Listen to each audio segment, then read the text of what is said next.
Hello guys, welcome to Poly Clips. ఇప్పుడు మనం ఆగ్రాలో అయితే ఉన్నాం. ఆల్రెడీ మీకు ముందు బ్లాగ్లో చూపించాను కదా తాజ్మహల్ మొత్తం. అది డే 1 ట్రిప్ అనమాట.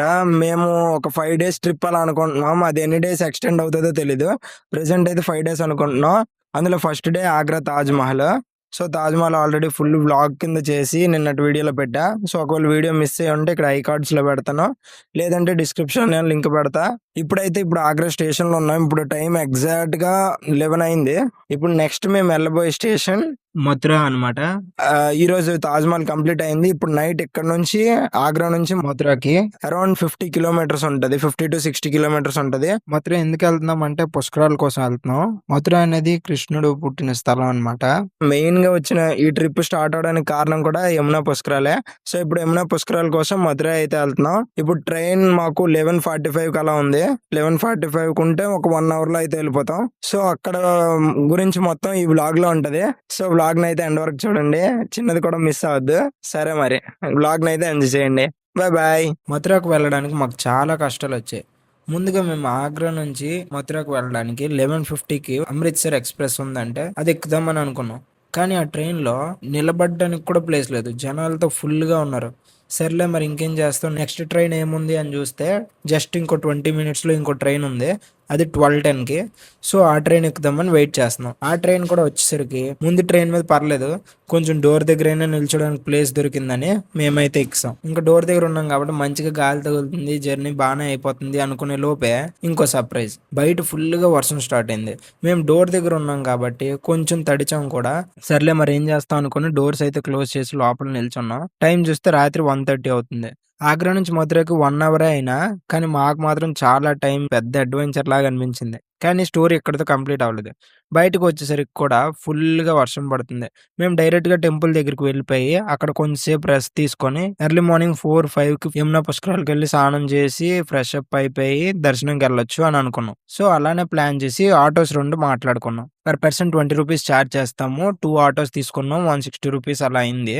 ఇప్పుడు ఏమైందంటే ఆ ఆటోస్ వాళ్ళకి మేము డైరెక్ట్గా టెంపుల్ దగ్గర దించి మేము అక్కడ ఫ్రెష్ అప్ అయిపోతాం, కొంచెంసేపు అక్కడ రెస్ట్ తీసుకొని ఫ్రెష్ అప్ అయిపోయి డైరెక్ట్గా దర్శనంకి వెళ్తాం అని వాళ్ళతో చెప్తే వాళ్ళకి మా తెలుగు అర్థం కాలేదో, లేదో మాకు వాళ్ళ హిందీ అర్థం కాలేదో తెలీదు, మాకు డైరెక్ట్‌గా హోటల్స్‌కైతే తీసుకెళ్లారు. అదేంటి మేము టెంపుల్‌కి తీసుకెళ్ళమన్నాం కదా అంటే వాళ్ళేమించో హోటల్‌లో ఉండండి, రేపు మార్నింగ్ టెంపుల్‌కెళ్ళండి అని వాళ్ళు మాకు చెప్తున్నారు.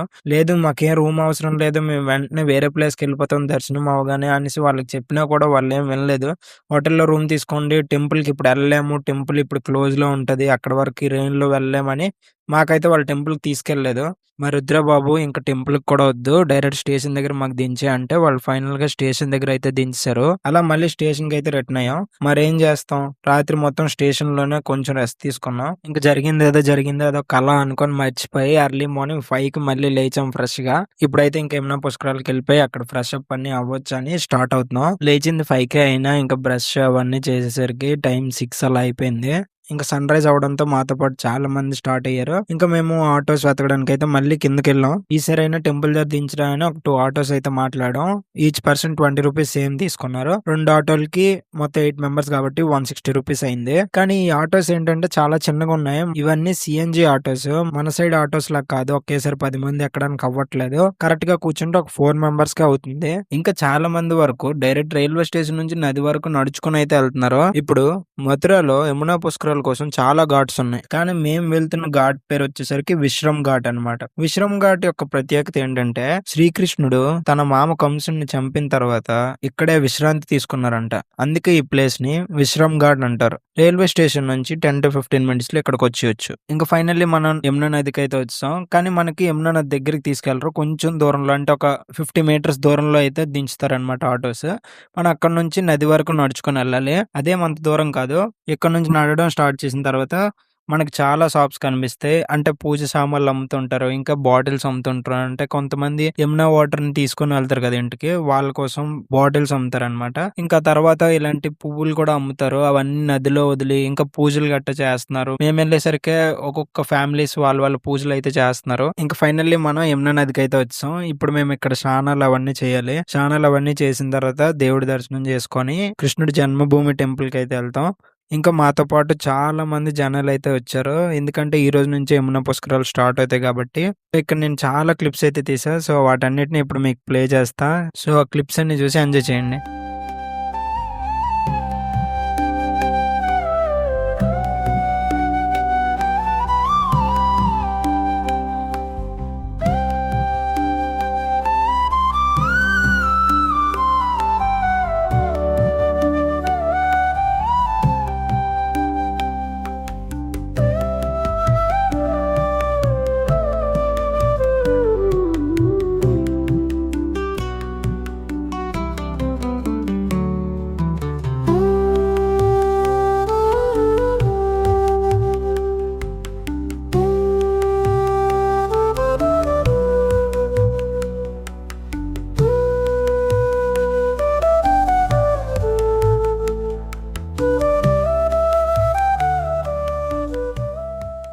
సో ఇప్పుడే మా స్నానాలైతే కంప్లీట్ అయ్యాయి. మా బ్యాక్ సైడ్ ఉన్న ఘాట్ పేరే విశ్రం ఘాట్ అన్నమాట. నేను మీకు ఒక ఇమేజ్ లో చూపిస్తా. బోట్ వ్యూ నుంచి ఎలా మనకు విశ్రం ఘాట్ కనిపిస్తదని. ఇంకా తర్వాత మనకి విశ్రం ఘాట్ లోనే కృష్ణుడి విగ్రహం కూడా కనిపిస్తుంది. కృష్ణుడిని మొక్కిన తర్వాత ఈ వెనకాతలే ఇంకో టెంపుల్ ఉంటది. ఈ ఘాట్ లో ఈ టెంపుల్ ఒక స్పెషల్ అన్నమాట. ఈ టెంపుల్ వచ్చేసరికి యమునాదేవి ఇంకా యమధర్మరాజుని పూజిస్తారు. హిందూ హిస్టరీ ప్రకారం యమునాదేవి ఇంకా యమధర్మరాజు అన్న చెల్లెళ్ళంట. అందుకే ఈ టెంపుల్ ని సిస్టర్ బ్రదర్ టెంపుల్ అని కూడా పిలుస్తారు. ఇంకా అందరూ రెడీ అయిన తర్వాత శ్రీకృష్ణ జన్మభూమి టెంపుల్ కి వెళ్దామని రెడీ అయ్యాం. ఇంకా వెళ్ళేటప్పుడు ఇక్కడ దగ్గరలో చాలా షాప్స్ ఉంటాయి. మనం ఏవైనా ప్రసాదాలు ఏవైనా కొనుక్కోవాలంటే ఇక్కడ కొనొచ్చు. ఇక్కడ మా అందరికి నచ్చిన ప్రసాదం ఏంటంటే ఈ కోవాస్ ఉన్నాయి. ఈ కోవా అయితే చాలా బాగుంది. ఇంకొక బాక్స్ తీసుకొని అందరూ ఒక్కొక్క కోవా అయితే తిన్నాం. ఇక్కడ ప్లేస్ మొత్తం ఎన్విరాన్మెంట్ చూస్తే సేమ్ కాశీ లానే ఉంది. ఇంకా తర్వాత మీరు టిఫిన్స్ ఏవైనా చేయాలనుకుంటే ఇక్కడ రోడ్ సైడ్ అన్ని ఉంటాయి. సో ఇప్పుడు కరెక్ట్ గా ఇక్కడ నుంచి మనకి శ్రీకృష్ణ జన్మభూమి టెంపుల్ కి అయితే డైరెక్ట్ గా ఆటోస్ ఉంటాయి. జస్ట్ 5 to 10 minutes లో ఆ టెంపుల్ కి అయితే వెళ్ళిపోవచ్చు. ఈ ఆటోస్ చాలా చిన్నగా ఉన్నా అందరం కూర్చున్న తర్వాత కూడా చాలా ఫాస్ట్ గా అయితే వెళ్తున్నాయి. సో ఫైనల్లీ టెంపుల్ కి అయితే వచ్చాం అనమాట. కానీ టెంపుల్ ఈ రోడ్డు దగ్గర ఉండదు. కొంచెం వరకు మనం నడవాల్సి ఉంటది. ఇంకా మనం దిగిన తర్వాత ఇలాగ నామాలు అయితే పెడతా ఉంటారు అనమాట. నాకు కూడా ఎందుకో నామం పెట్టుకోవాలనిపించి టెంపుల్ కి వెళ్లే ముందు నామం పెట్టుకున్నాం. నాతో పాటు మా అన్నయ్య మా తమ్ముళ్ళు అందరూ కూడా పెట్టుకున్నారు. మనం టెంపుల్ కి వెళ్లే ముందు మనకి ఇలాంటి ఒక ఆర్చ్ అయితే కనిపిస్తుంది అనమాట. ఈ ఆటోస్ క్యాబ్స్ అయితే ఎలా చేయరు. మనం ఇక్కడ నుంచి టెంపుల్ వరకు నడాల్సి ఉంటది. ఒకవేళ మీరు మథుర రావాలనుకుంటే స్టే ఎక్కడ అనే కన్ఫ్యూజన్ ఏమైనా ఉంటే డైరెక్ట్ గా టెంపుల్ కి దగ్గరలోనే చాలా హోటల్స్ ఉన్నాయి కాబట్టి మీ బడ్జెట్ కి సెట్ అయ్యే హోటల్ అయితే మీరు సెలెక్ట్ చేసుకోవచ్చు. ఈ హోటల్ కి ఎదురుగా కనిపిస్తుంది కదా గోపురం, అదే మన మెయిన్ టెంపుల్ అన్నమాట.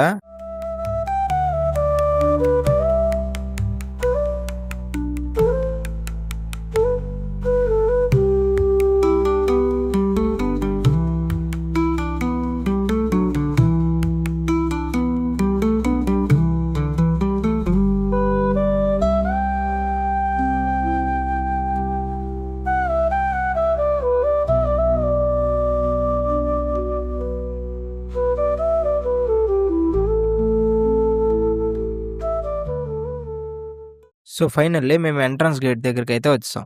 ఇంక ఈ గేట్లో ఉన్న స్పెషాలిటీ ఏంటంటే గేట్ పైన ఒక పెద్ద విగ్రహం ఉంటది. ఆ విగ్రహంలో శ్రీకృష్ణుడు రథాన్ని నడిపిస్తున్నట్టు, అర్జునుడు వెనక కూర్చున్నట్టు ఉంటది. నిజంగా చెప్పాలంటే ఈ విగ్రహంలో ఉన్న డీటెయిలింగ్ మాత్రం చాలా బాగుంటది. ఇంక లోపలికి వెళ్ళేటప్పుడు మనం మొబైల్ ఫోన్స్, బ్యాగ్స్ ఏమీ తీసుకెళ్ళకూడదంట.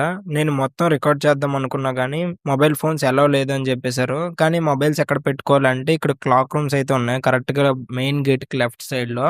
సో మొబైల్స్ కి సెపరేట్ గా, బ్యాగ్స్ కి సెపరేట్ గా ఏం లేదు. మన బ్యాగ్స్ లోనే మొబైల్స్ అన్ని పెట్టి ఇక్కడ బ్యాగ్స్ ని క్లాక్ రూమ్ లో పెట్టాలి. ఇప్పుడే దర్శనం కంప్లీట్ చేసుకుని బయటకు వచ్చాం. లోపలైతే చాలా చాలా చాలా బాగుంది. టెంపుల్ గాని, లోపల విగ్రహం గాని, లోపల కృష్ణుడు పుట్టిన ప్లేస్ గాని, కృష్ణుడు ఆడుకున్న ప్లేసెస్ గాని ఇవన్నీ లోపలైతే ఉన్నాయి. మొబైల్ తో షూట్ చేయడానికి చాలా ఉన్నాయి గానీ మొబైల్స్ అలౌ లేదు కాబట్టి ఏం షూట్ చేయలేకపోయాను. కానీ ఇవి నిజంగా కళ్ళతోనే చూడాల్సిన ప్లేసెస్ అన్నమాట. ఎలాగో మొబైల్ లోపలికి తీసుకెళ్ళలేకపోయాం కాబట్టి మీకు చిన్న ఓవర్ వ్యూ అయితే ఇస్తాను లోపల ఎలా ఉంటదని. ఇక్కడ మీకు కనిపిస్తున్నది కరెక్ట్ టెంపుల్ అన్నమాట. రైట్ సైడ్ లో ఉన్నది కృష్ణుడు టెంపుల్ అన్నమాట. లెఫ్ట్ సైడ్ లో ఉన్నది మసీద్. కరెక్ట్ గా మనకు టెంపుల్ పక్కనే మసీద్ కూడా ఉంటది. మసీద్ ఫ్రంట్ లో చిన్న టెంపుల్ లా ఉంది కదా వైట్ కలర్ లో, ఆ కిందనే కరెక్ట్ గా మనకి కృష్ణుడు పుట్టిన జైలు గాని, ఇంకా కృష్ణుడు చిన్నప్పుడు ఫొటోస్ గానీ అవన్నీ ఆ లోపల ఉంటాయి. ఇప్పుడు గుడి లోపలికి అయితే వెళ్ళొచ్చాం. చూస్తున్నారు కదా ఇదే ఎంట్రన్స్ అన్నమాట. కానీ మాకు ఫోన్ అలౌ లేదని అలౌ చేయలేదు. నేను ఆ లోపల ఈ బ్రాస్లైట్ అయితే తీసుకున్నా. కానీ లోపల చాలా అంటే చాలా బాగుంది. కృష్ణుడి విగ్రహం కానీ ఇంకా చాలా విగ్రహాలు అయితే ఉన్నాయి. ఇంకా కృష్ణుడు కూర్చునే ప్లేస్, ఆ ప్లేస్ కూడా అక్కడ ఉంది. వాటన్నిటిని నీట్ గా మెయింటైన్ చేస్తున్నారు. పోవటానికి చాలా బాగుంది. అందరూ ఖచ్చితంగా బుక్ చేయాలి. ఈ ఉన్నవన్నిటిని నేనైతే ఈ బ్లాగ్ లో కవర్ చేశాను. సో బ్లాగ్ ని ఎంజాయ్ చేశారు అనుకుంటున్నా. నేనైతే నేను దీనికి సంబంధించిన ఫొటోస్ పెట్టి ఎక్స్ప్లెనేషన్ అయితే ఇస్తా. సో వీడియోని ఇక్కడితో ఎండ్ చేస్తున్నాను. సరే, మరి ఇప్పుడు నెక్స్ట్ ట్రిప్ కి అయితే వెళ్దాం. ఇప్పుడు ఇక్కడ నుంచి మేము అయోధ్యకి అయితే స్టార్ట్ అవుతున్నాం. దాని గురించి కంప్లీట్ బ్లాగ్ నెక్స్ట్ వీడియోలో ఉంటది. సో వీడియోని ఎండ్ వరకు చూసినందుకు చాలా థ్యాంక్స్. సరే, మరి నెక్స్ట్ బ్లాగ్ లోకి వెళ్తాం. బాయ్.